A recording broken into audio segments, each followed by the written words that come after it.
ഞെട്ടലോടെയാണ് ഇന്ന് ഈ വാർത്ത, കഴിഞ്ഞ ദിവസം ഈ വാർത്ത മലയാളികൾ കേൾക്കുന്നത്, അല്ലെങ്കിൽ നമ്മുടെ വ്യവസായ രംഗത്തുള്ള എല്ലാവരും കേൾക്കുന്നത്. ഒരിക്കൽ പോലും പ്രതീക്ഷിക്കാത്ത ഒന്ന്. നമുക്കറിയാം, സമീപകാലത്ത് എത്രയോ റെയ്ഡുകൾ, ഇതൊക്കെ നിരന്തരം വാർത്തകളായി വരുന്നതാണ്. പക്ഷെ ഇങ്ങനെ ഒരു കടുങ്കയിലേക്ക് ഇത്രയും സെലിബ്രേറ്റഡ് ആയിട്ടുള്ള ഒരു ബിസിനസ്മാൻ, അല്ലെങ്കിൽ ജീവിതത്തെ ആ നിലയിൽ തന്നെ മുന്നോട്ട് കൊണ്ടുപോയിരുന്ന ഒരാൾ ഇങ്ങനെ ഒരു വിധിയെഴുത്തിലേക്ക് പോകുമെന്ന് ആരും പ്രതീക്ഷിച്ചതല്ല. അങ്ങേക്ക് ഒറ്റ നോട്ടത്തിൽ ഈ വാർത്ത കേട്ടപ്പോൾ, അല്ലെങ്കിൽ അതിനോടനുബന്ധിച്ച കാര്യങ്ങൾ അറിഞ്ഞപ്പോൾ തോന്നുന്നത് എന്താ? അത് യഥാർത്ഥത്തിൽ വലിയ ഞെട്ടലുണ്ടാക്കിയ ഒരു സംഭവമാണ്. കാരണം നമ്മൾ ഒരിക്കലും പ്രതീക്ഷിക്കുന്നില്ല. ഒരു വലിയ ഒരു സെലിബ്രിറ്റി തന്നെയാണ് ഇപ്പോൾ ഈ മരിച്ചുപോയ റോയ്. ഈ കേരളത്തിലെ മലയാളി, പ്രത്യേകിച്ച് മലയാളികൾക്കെല്ലാം ആ മുഖം നല്ല പരിചയമാണ്. ഒരുപാട് TV പ്രോഗ്രാംസിൽ അദ്ദേഹമുണ്ട്. പിന്നെ അതുപോലെ തന്നെ സിനിമയൊക്കെ പ്രൊഡ്യൂസ് ചെയ്തിട്ടുണ്ട്. പിന്നെ ഈ കോൺഫിഡൻറ്റ് ഗ്രൂപ്പ്, ആ പേരിനെ അന്വർത്ഥമാക്കുന്ന ഒരു പണിയല്ല ഇപ്പോൾ അദ്ദേഹത്തിൻ്റെ ഭാഗത്തുനിന്ന് ഇത് ആത്മഹത്യയാണെങ്കിൽ ഉണ്ടായേക്കുന്നത്. കാരണം അദ്ദേഹത്തിന് ഒരു കോൺഫിഡൻസ് ഉണ്ടായിരുന്നെങ്കിൽ, ഇത് യഥാർത്ഥത്തിൽ കോൺഫിഡൻറ്റ് ഗ്രൂപ്പിന് കോൺഫിഡൻസ് ആണല്ലോ വേണ്ടത്. ആ കോൺഫിഡൻസിന് അതിൻ്റെ സ്ഥാപക ഡയറക്ടർക്ക് അത് സ്ഥാപിച്ച ആളിന് ഇല്ലാതിരിക്കുക എന്ന് പറഞ്ഞു കഴിഞ്ഞാൽ നമുക്ക് ചിന്തിക്കാൻ വെക്കുന്ന ഒരു കാര്യമല്ല. ഇങ്ങനെ പിന്നെ ചിലപ്പോൾ നമുക്ക് അറിയാൻ പറ്റത്തില്ല ഇതെന്താ, ഇതിൻ്റെ പിന്നിലുണ്ടായത് എന്താണെന്ന് പറയാൻ പറ്റത്തില്ല. നേരത്തെ ഇൻകം ടാക്സ് റെയ്ഡ് അവിടെ നടന്നിട്ടുള്ളതാണ്. അതിൻ്റെ പ്രൊസീഡിങ്സ് ഒക്കെ നടന്നപ്പോൾ യഥാർത്ഥത്തിൽ അതിനെ കോടതിയിൽ അവർ ചോദ്യം ചെയ്യുകയൊക്കെ ചെയ്തിട്ടുണ്ട്. അപ്പോൾ ഇത് പുതുമയായിട്ടുള്ള ഒരു കാര്യമല്ല. പക്ഷെ കഴിഞ്ഞ 3 ദിവസമായിട്ട് റോയിയുടെ അനിയൻ ബാബു പറയുന്നത് കേട്ടപ്പോൾ മനസ്സിലായത്, 28, 29, 30 ഈ കഴിഞ്ഞ ആ 3 ദിവസങ്ങളായിട്ട് ഇൻകം ടാക്സ് ഓഫീസേഴ്സ് അവിടെ തന്നെ തമ്പടിച്ച് അവിടെ പ്രവർത്തിക്കുകയായിരുന്നു. അതിൻ്റെ ഓഫീസിൻ്റെ പ്രവർത്തനമൊക്കെ നിർത്തിവെച്ചിരിക്കുകയായിരുന്നു. കാരണം അതുപോലെ എന്തെങ്കിലും സീരിയസ് ആയിട്ടുള്ള ഇൻവെസ്റ്റിഗേഷൻ ചിലപ്പോൾ കാണുമായിരിക്കാം. പക്ഷേ എത്ര സീരിയസ് ആയിട്ടുള്ള ഇൻവെസ്റ്റിഗേഷൻ ആയാലും ഇതുപോലുള്ള ഒരാൾക്ക്, അതായത് പണത്തിന് ബുദ്ധിമുട്ടൊന്നും ഇല്ലാത്ത ഒരു സെലിബ്രിറ്റി ആയിട്ടുള്ള ഒരാൾക്ക് നല്ല ധൈര്യം എല്ലാവർക്കും കൊടുക്കണമെന്ന് എല്ലാവരും മോട്ടിവേറ്റ് ചെയ്തുകൊണ്ടിരിക്കുന്ന ആളാണ് എപ്പോഴും. അതായത് ജീവിതം ആസ്വദിക്കണം.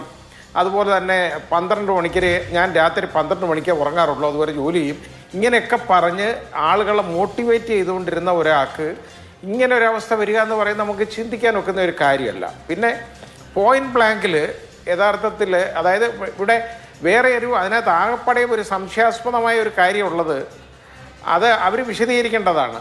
ഇവർ ക്വസ്റ്റ്യൻ ചെയ്യാനൊക്കെ വിളിക്കുമ്പോൾ, ഇൻകം ടാക്സ് ഓഫീസേഴ്സ് ഇതുപോലെ റെയ്ഡൊക്കെ നടത്തി ക്വസ്റ്റ്യൻ ചെയ്യാൻ വിളിക്കുമ്പോൾ തോക്കും കൊണ്ടൊരാളെ അവിടെ കയറ്റി വിടാറുണ്ടോ? എനിക്കറിഞ്ഞൂടാ. അത് പരിശോധിക്കേണ്ട കാര്യമാണ്. അപ്പോൾ ഇത് നെഞ്ചത്ത് പോയിന്റ് ബ്ലാങ്കോട് കൂടി അയാൾ മേളിൽ അമ്മയെ വിളിക്കാൻ പോകുന്നു പറഞ്ഞ് പോയിട്ട് 3:15 പോയിട്ട് നെഞ്ചത്ത് ചേർത്ത് വെച്ച് വെടിയുതിർത്തു എന്നാണ് പറയുന്നത്. അത് ഒന്നേ അയാൾ ചെയ്തതാവാം, അല്ലെങ്കിൽ ആരെങ്കിലും പോയിന്റ് ബ്ലാങ്കിൽ ചെയ്തതാവാം. അങ്ങനെ വരാൻ പറ്റുള്ളൂ. കാരണം ഹാർട്ടും ലങ്സും പിയേഴ്സ് ചെയ്താണ് ഈ മരണം സംഭവിച്ചേക്കുന്നത്. അത്രത്തോളം ക്ലോസ് റേഞ്ചിൽ കൊണ്ടുവച്ചാണ് ഈ ഫയർ ചെയ്തേക്കുന്നത്. ഇങ്ങനെ ഒരാൾ ഇത് ചെയ്യുക എന്ന് പറഞ്ഞാൽ ഇങ്ങനൊരു സാഹചര്യത്തിൽ ചെയ്യും. പിന്നെ അത് മാത്രമല്ല, എപ്പോഴും ഇതങ്ങോട്ട് സംഭവം നടന്ന ഉടനെ ഇവർ അവിടെ നിന്നുള്ള ബുക്കുകളും ഇതെല്ലാം പറക്കിക്കൊണ്ട് നേരെ ഓടിക്കയറി 2 ഇന്നോവ കാറിനകത്ത് കയറിപ്പോയി. ചിലപ്പോൾ ഇനി അവിടെ വല്ലതും ഭയന്നായിരിക്കും, നാട്ടുകാർ വല്ലതും പ്രകോപനം ഇതുണ്ടാക്കി വന്നാൽ എന്ന് വിചാരിച്ചായിരിക്കാം ചിലപ്പോൾ. എന്തായാലും അവരങ്ങനെ പെട്ടെന്ന് അങ്ങ് പോയി അവിടുന്ന്. അങ്ങനെയൊക്കെയുള്ള ചില കാര്യങ്ങളുണ്ട്. ഇതിന് വളരെ ദുരൂഹതകൾ ഇതിനകത്തുണ്ടെന്നുള്ള ഒരു സംശയമില്ല. അത് ശരിയായ ഒരു ഇൻവെസ്റ്റിഗേഷനിലൂടെ, അതായത് ഈ കൈത്തോക്കിലുള്ള ഫിംഗർ പ്രിൻറ്റ്, അത് ഫോറൻസിക്കുകാർ വന്ന് അത് നോക്കി അതും തിട്ടപ്പെടുത്തണം. അത് അയാളുടെ തന്നെ ആണോ അതോ വേറെ ആരെങ്കിലും ആണോ, ഇതെല്ലാം കണ്ട് മനസ്സിലാക്കണം. പിന്നെ ഇത് ക്ലോസ് റേഞ്ചിൽ നിന്നാണെന്നുണ്ടെങ്കിൽ യഥാർത്ഥത്തിൽ അവിടെ കരിഞ്ഞിരിക്കും മുറിവിന് ചുറ്റും. ആദ്യം എൻട്രി വുണ്ട്, എക്സിറ്റ് വുണ്ട് വരത്തില്ല, എൻട്രി വുണ്ടിൻ്റെ അവിടെ വരും. അപ്പോൾ അതെല്ലാം പരിശോധിച്ച് ഇതെല്ലാം നോക്കിയാലേ നമുക്കത് പറയാൻ പറ്റുള്ളൂ എന്താണെന്ന്. അയാൾ തന്നെ ആണെങ്കിൽ ഒരു റൈറ്റ് ഹാൻഡർ ആണെന്നുണ്ടെങ്കിൽ അത് നോക്കാം, ലെഫ്റ്റ് ഹാൻഡർ ആണെങ്കിൽ അതും ശ്രദ്ധിക്കണം. ആ രീതിയിൽ വേണം ആ പരിശോധനയൊക്കെ നടത്താനും അത് ഇൻവെസ്റ്റിഗേറ്റ് ചെയ്യാനും.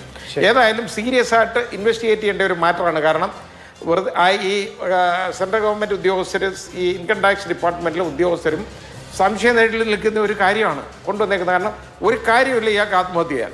അയാളുടെ അനിയൻ പറയുന്നത് അയാൾ ഫൈനാൻഷ്യലി സൗണ്ടാണ്, കടമൊന്നുമില്ല, കടബാധ്യതകളില്ല. മാത്രമല്ല അയാളുടെ പ്രോജക്റ്റുകളൊക്കെ എനിക്കറിയാവുന്നതാണ്. എറണാകുളത്തുമൊക്കെ ധാരാളം പ്രോജക്റ്റ്, കാക്കനാടും ഒക്കെ ഉള്ളതാണ്. അതിൽ 250 ഫ്ലാറ്റുകളുടെ പണി ഇപ്പോൾ പുരോഗമിച്ചുകൊണ്ടിരിക്കുന്ന ഫ്ലാറ്റുകൾ ഇപ്പോൾ ഓൺഗോയിങ് വർക്കുണ്ട്.